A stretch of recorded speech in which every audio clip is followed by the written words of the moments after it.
Қызылорда облыс Шиелі ауданында қазіргі таңда мынау қымбат Нұрсәуле деген әлеуметтік сала қызметкерлері Ержан Жорабеков деген кісілер. Мына сіздерге айтатыным, мынау халықтың арқасында, Құдайдың халықтың арқасында сіздер нан жеп жүрген адамсыздар, соны ұмытпаңыздар. Сосын мынау айтайын дегенім, өсіретін де халық, өшіретін де халық.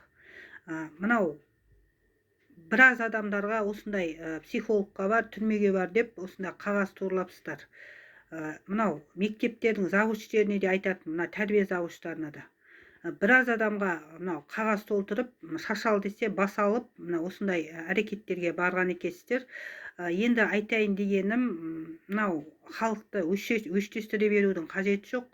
Өйткені қазір сіздер өштестірмей-ақ, қазір мынау халықтың жағдайы өте төмен, кредит баспасында миллиондаған кредиттер, үйін жаңағы залогқа қойып отқан мына банкке. Мына банк деген онсыз да мынау түрме жетеді халыққа. Енді айтайын дегенім, мынау райсоветтің бастығы Төлегенов Ағыбай, Жорабеков, Ержан, Дәулет Баймағамбетов деген кісілер. Сіздер мынау кеше Қызылордаға кетті деп мен естідім. Неден жаңағы секретаршыларыңыздан. Енді Қызылордаға барған себептеріңізді де біліп отырмын. Мынау үздік аудан атаныпты, мынау егін шаруашылығы бойынша. Мынау егінді сіздер еккен жоқсыздар.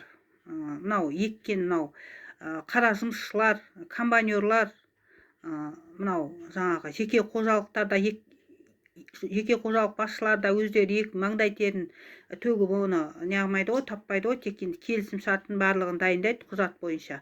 Бірақ мынау қара жұмыс жағына келген кезде механизаторлар көреді барлық бейнетті.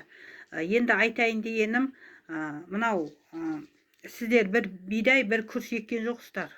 Мынау тек жаңағы грамотын беруге, жаңа мақтануға барды деп мен есептеймін. Енді мынау Жандарбеков Айтбайға айтатыным, республика күніне 11 мың теңгеден мұқтаж отбасыларға таратылады екен. Мына Айнаш Сейдахметова деген Айнаш деген кісі, мынау райсовезде мүгедектерге қарайтын Айнаш деген кісі өткенде айтып отыр. Сол 11 мың теңгені біз ана жыл алғанда қаншама айқай шумен ана жаққа түспейді, мына жаққа түспейді, сөйтіп айқай шумен алған болатынбыз. Мынау продуктымызды оны жоқ қылдыңыздар. Мынау мақтануға келгенде алдыңызға жан салмайды екенсіз. Біреудің арқасында, жаңа күріштің арқасында күрмек су ішеді деп мақтануға келген кезде қара жұмысшылар істейді, бірақ орден, медаль, алғыс хаттың бәрін сіздер аласыздар. Мақтануға келгенде алдарыңызға жан салмайды екенсіздер. Мынау ел президенті Қасым-Жомарт Тоқаевтың жұмысшылар деп жылы деп тағайындағанда, мынау кеше бірінші орын алып, мынау тазалықтан сол кезде бір тазалықшыға бір тиын бермей, ешқандай подарка бермей, ешқандай көмек бермей, міне сендер бізге тиесілі емессіңдер, биржадан келдіңдер деген осындай сөздер естіген екен. Міне енді айтайын дегенім, мынау қара жұмысшыларды қашан сіздер қастерлеп мынау еңбегін бағалайсыздар. Сіздер ешқандай бір сыпырғы, бір кокандоз алмастан алғыс хат алдыңыздар. Сонда тисе терекке, тимесе бұтаққа тырқылын біреу көреді, жырқылын біреу көре ма сонда? Мен түсінбей отырмын. Жоғары жақтағы мынау сыйлық беретін комиссияларға айтатын.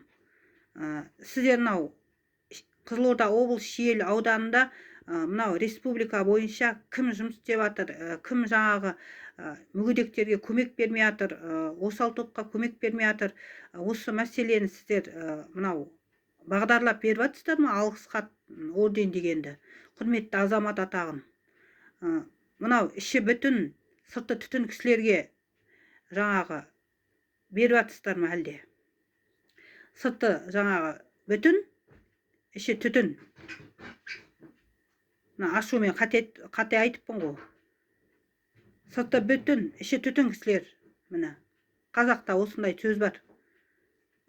Тағайындаған кезде де дұрыстап мынау нағыз лайық беретін кісілерге берсе деймін, өйткені жұмысшылар жылы деп тағайындалды. Ешқандай мына жұмысшы сыпырушылар ешқандай көмек алған жоқ, мысалы кеше бірінші орын алған кезде. Республика күніне мынау жұмысшыларды марапаттап, мынау биржадан келген кісілерді көше сыпырып, жаңағы аязда тоңып, ыстықта жаңағы жанып жүрген кісілерге көмек берсе деймін, мынау республика күніне. Ол кісілерге де бір жаңағы марапат, сый сияпат көрсетсе. Тек жаңағы Жандарбеков экраннан түспейді, Шералыұлы Амангелді экраннан түспейді, сосын депутаттар экраннан түспейді. Бізге не керегі бар олардың? Өйткені себебі мынау қара жұмысшыларға ешқандай көңіл бөлінбейді. Олар жаңа орденін алады, медалін алады, Қызылорда, Астана жоғарылап кетеді, біз сияқтылар ешқандай көзге ілінбей қала береміз, мысалы, қара жұмысшылар.